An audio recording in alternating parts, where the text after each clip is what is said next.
हमारा देश अनेक ऐसे स्थानों से भरा पड़ा है जहां पहुंचकर मन रोमांच से भर उठता है और ऐसा लगता है मानो प्रकृति ने अपना पूरा का पूरा सौंदर्य वहीं पर उड़ेल दिया हो। माटी की महक की आज की हमारी इस यात्रा का पड़ाव भी एक ऐसा स्थान ही है जो धार्मिक दृष्टि से, ऐतिहासिक दृष्टि से और प्रकृति के दृष्टिकोण से अनुपम और अद्वितीय है। आज के हमारे सफ़र का पड़ाव है मध्य अरावली की पहाड़ियों की तलहटी में ग्रेनाइट की ऐतिहासिक चट्टानों से घिरी हुई और सुरम्य प्राकृतिक वातावरण की अलौकिक भूमि आंजनेश्वर महादेव। आध्यात्म, इतिहास और प्रकृति के अनुपम संयोग का यह अलौकिक स्थान राजस्थान के राजसमंद जिले के देवगढ़ कस्बे से 5 किलोमीटर की दूरी पर पूर्व दिशा की ओर स्थित है। यह स्थान यहाँ आने वाले यात्रियों को आनंद से सरोबार कर देता है। यहाँ की विशाल काली चट्टानों के मध्य एक प्राकृतिक गुफा के अंदर भगवान सदाशिव लिंग स्वरूप में विराजित हैं। इस प्राकृतिक मंदिर में प्रवेश करते ही हमारे मन को संतोष और आत्मा को चिर शांति का एहसास होता है। इस मंदिर और शिवलिंग की स्थापना के संबंध में कोई प्रामाणिक साक्ष्य तो उपलब्ध नहीं है, किंतु इस स्थान के बारे में कई दंत कथाएं पूरे क्षेत्र में प्रचलित हैं, जिनसे यह बात स्थापित होती है कि यह स्थान रामायण और महाभारत काल से भी अधिक प्राचीन है। ये माता अंजनी ने तपस्या की हुई है और अंजनी माता से ही प्राकृति से ये स्थान चमत्कार से प्रकट हुआ है। ये बनाया गया नहीं है, कुदरत का बना हुआ है। पीछे वाली गुफा और आगे वाली गुफा ये एक ही गुफा है। पीछे हनुमान का स्थान है, वो पांडवों ने आज से स्थापना किया गया। वैसे तो इस मंदिर का वास्तविक नाम पारेश्वर महादेव है, किंतु यहाँ सेवा करने वाले पुजारी जी से हमें इस बात की जानकारी मिली कि हनुमान जी की माता अंजना ने भगवान शिव को पुत्र रूप में प्राप्त करने के लिए इसी स्थान पर घोर तपस्या की थी। अतः यह स्थान आंजनेश्वर महादेव के नाम से विख्यात हुआ। साथ ही हमें इस बात की भी जानकारी मिली कि पांडवों ने अपने अज्ञातवास का कुछ समय इसी स्थान पर व्यतीत किया था और इसी शिवलिंग की वे प्रतिदिन पूजा किया करते थे। आध्यात्मिक महत्व के साथ ही इस स्थान की प्राकृतिक और पर्यटन की दृष्टि से भी बहुत प्रसिद्धि है।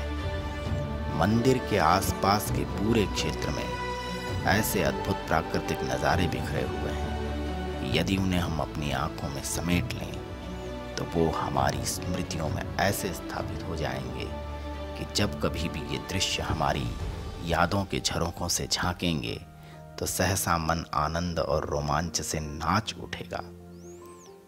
मंदिर के दक्षिण पूर्व में ऊपरी चट्टानों पर कुछ छोटे छोटे गड्ढेनुमा आकार बने हुए हैं, जिन्हें भीम कटोरा, भीम गोडी आदि नामों से जाना जाता है, जो कि यहाँ पांडवों के प्रवास की पुष्टि करते हैं।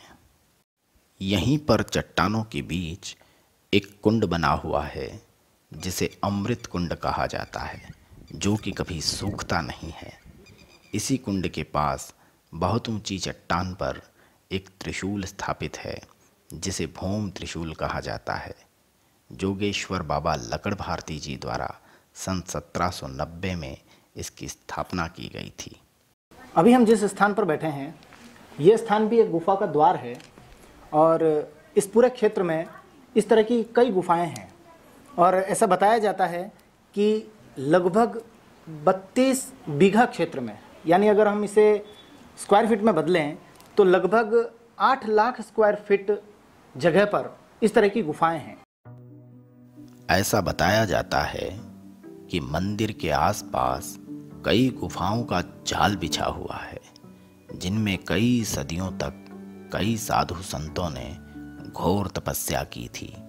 ऐसी जानकारी प्राप्त होती है कि इन्हीं गुफाओं में हरपारासुर, मारक-रख, रूम-रख, धूम-रख, विमल-रख, महर्षि दत्तात्रेय, महर्षि अत्रि द्वारा घोर तपस्या की गई थी और इसी स्थान पर सिद्ध संत दीनानाथ जी ने 300 वर्षों तक घोर तपस्या की थी।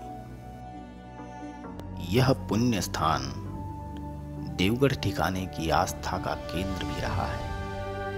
देवगढ़ ठिकाने के रावत किशन सिंह जी व रावत संग्राम सिंह जी द्वारा यहाँ पर कई निर्माण कार्य भी करवाए गए। वर्तमान समय में आंजनेश्वर महादेव के मुख्य पुजारी योगेश्वर नाथ रावल संप्रदाय के धन्ना रावल जी हैं। पहले ये गांव हमारे शासन में था, मेवाड़ ने दिया हुआ ये गढ़ किला बना हुआ, ये हमारा राज था, हमारा शासन था। आंजनेश्वर महादेव के मुख्य पुजारी धन्ना रावल जी से जब हमने बात की तो हमें इस बात की जानकारी प्राप्त हुई कि ये रावल नाथ संप्रदाय से अपना संबंध रखते हैं और इनके पुरखे यही महादेव मंदिर में सेवा पूजा और साधना किया करते थे और मंदिर में ही और मंदिर के आसपास की गुफाओं में इनका निवास हुआ करता था। यहाँ 400 वर्ष पूर्व निर्मित एक किला है जो कि बाद में इनको जागीर के रूप में दे दिया गया।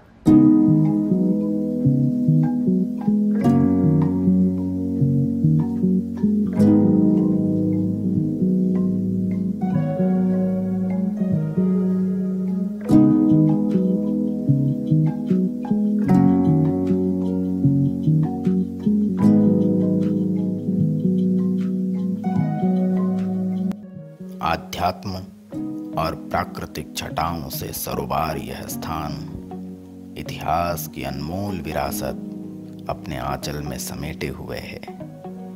यहाँ की एक ऊंची पहाड़ी पर आज से लगभग 400 वर्ष पूर्व 16वीं शताब्दी में निर्मित यह ऐतिहासिक किला स्थित है। इस किले की विशाल चार दीवारी, भव्य दरवाजे और अद्भुत शिल्प उस समय की स्थापत्य कला का बेजोड़ नमूना है। यहाँ का पत्थर पत्थर अपना इतिहास कहता हुआ नजर आता है। यह किला मंदिर के पुजारी धन्ना रावल जी के पुरखों को महाराणा मेवाड़ द्वारा जागीर के रूप में प्रदान किया गया था, जो सदियों तक यहाँ के जागीरदार रहे। आप सब भी एक बार यहाँ आकर इतिहास, प्रकृति और अध्यात्म की इस बेजोड़ त्रिवेणी में गोता लगा सकते हैं और रोमांच, शांति और सुकून का एहसास कर सकते हैं।